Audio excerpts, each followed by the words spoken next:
Jim Shockey was on the podcast a while back, and he was telling a story about how they had actually hired him to go to Africa to hunt crocodiles because there were so many crocodiles that were taking people in this village, and they would set up stakes in the water so that the crocodiles couldn't go through the stakes to get to them, but they figured a way around the stakes. And this woman, while he was there, was washing clothes, and she got jacked. Wow.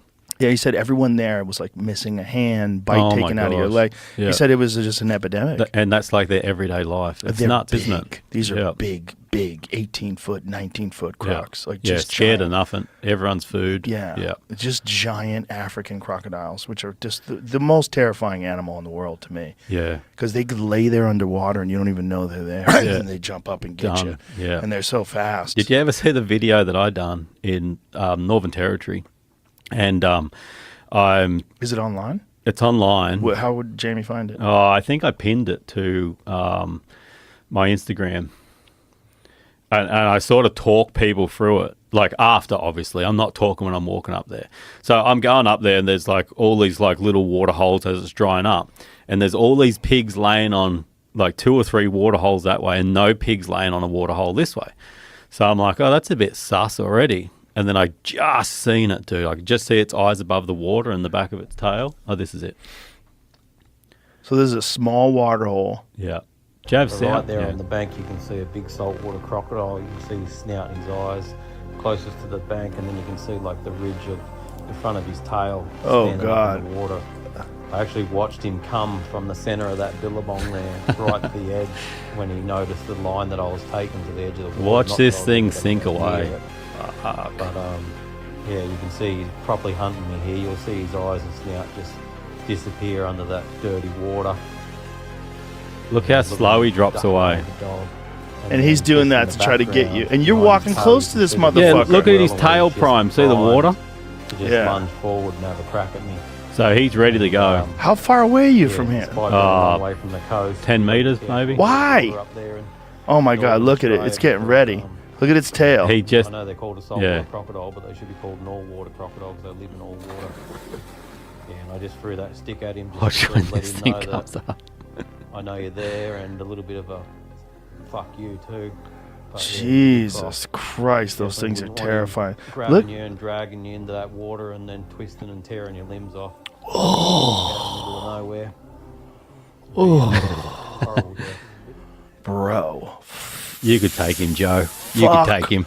All that. I would take him from a distance with a 300 Win Mag. Oh, they're so prehistoric, eh? Fuck those things. But like, so that croc's probably never seen a person before. Probably. And there's nothing else getting around there that's walking upright like a human. But I was still food. I was still on the menu. Everything's on the menu. Completely on the menu. Yeah. Whereas if you see a lot of other animals in nature that have never seen a person. You're not on the menu. No, you're so foreign that they just want to get the fuck out of there. Right. And he could have sunk down and turned around and sunk into that water. I would never know that he was there. But instead he's like, fuck, food, sweet. Yeah. Let's have a crack, you know? Yeah.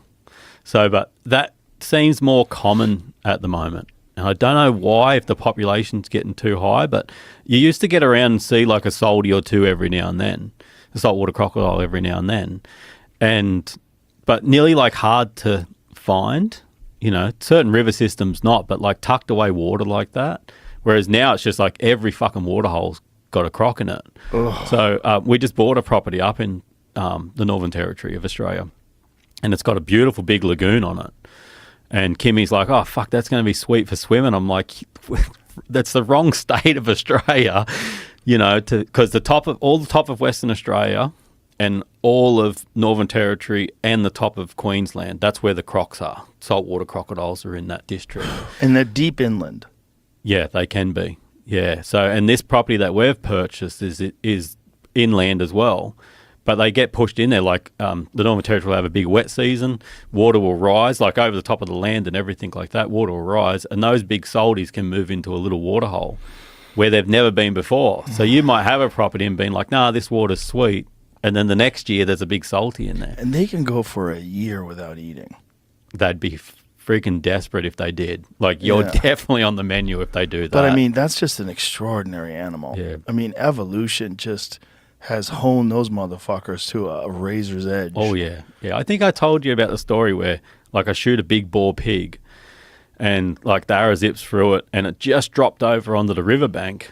And I walked over there with another arrow just to see if I had to follow it up.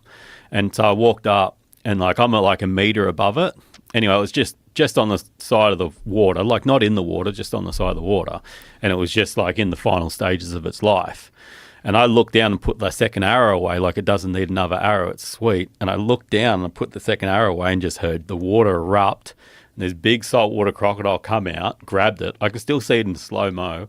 Grabbed this pig, like threw it over in the water, and then started swimming away with it, and actually took, and it was a big bore pig, actually took it underwater for like 30, 40 yards, and then come back up with it.